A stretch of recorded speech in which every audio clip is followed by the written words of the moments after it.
అందరికీ నమస్తే, welcome back to Yashasvi vlogs. మన రెసిపీ పులిహోర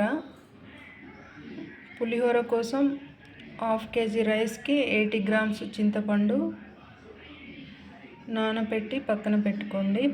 ఈ చింతపండు పులిహోర కోసం ఒక 1/2 hour ముందు చింతపండు వాటర్లో వేసి నానబెట్టుకోండి. 80 grams చింతపండు కోసం 1/2 kg రైస్ 2 times శుభ్రంగా కడిగి స్టవ్ ఆన్ చేసి రైస్ని ఇలా ఉడికించి పక్కన పెట్టుకోండి. ఇలా చిన్న చిన్న చిట్కాలు పాటిస్తూ పులిహోర రెడీ చేసుకోండి. మనం ఈ విధంగా చింతపండు గుజ్జుని తీసుకుందాము.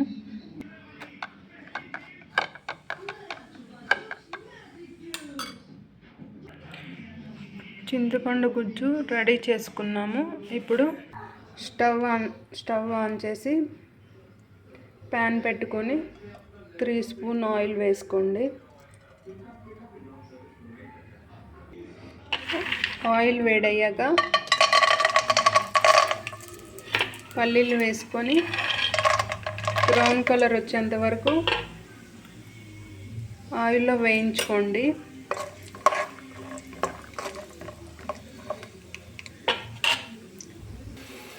పల్లీలు ఫ్రై అయ్యాయి. ఇప్పుడు బౌల్లోకి తీసుకొని పక్కన పెట్టు. అదే ఆయిల్లో అన్నీ కలిపి ఉన్న తాలింపు గింజలు వేసుకోండి. నెక్స్ట్ ఎండుమిర్చి ఒక 4 కట్ చేసుకొని వేసుకోండి.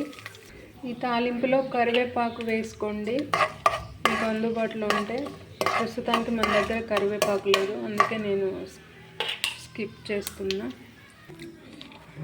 సో నెక్స్ట్ 1 స్పూన్ పసుపు వేసుకొని నెక్స్ట్ చింతపండు గుజ్జును కూడా వేసుకోండి. చింతపండు గుజ్జు వేసుకున్న తర్వాత ఒక 4 మిర్చి పొడుగ్గా కట్ చేసి వేసుకోండి. తగినంత సాల్ట్ వేసుకొని ఈ గుజ్జును ఆయిల్లో మంచిగా ఉడికించుకోండి. ఈ విధంగా ఆయిల్ పైకి వచ్చేంత వరకు మంచిగా ఉడికించుకోండి. ఇప్పుడు మనం ఉడికించి పెట్టుకున్న రైస్ వేసుకుందాం.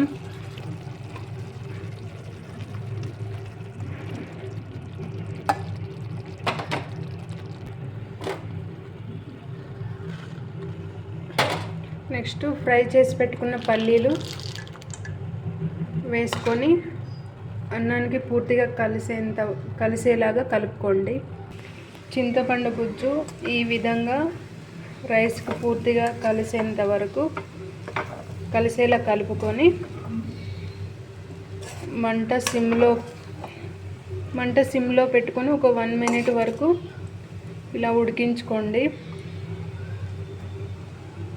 పులిహోర రెడీ. స్టవ్ ఆఫ్ చేసుకుందాం. పూర్తి వీడియో చూసి ఈ రెసిపీని మీరు ట్రై చేయండి. ఎలా ఉందో కామెంట్ చేయండి, లైక్ అండ్ షేర్ చేయండి.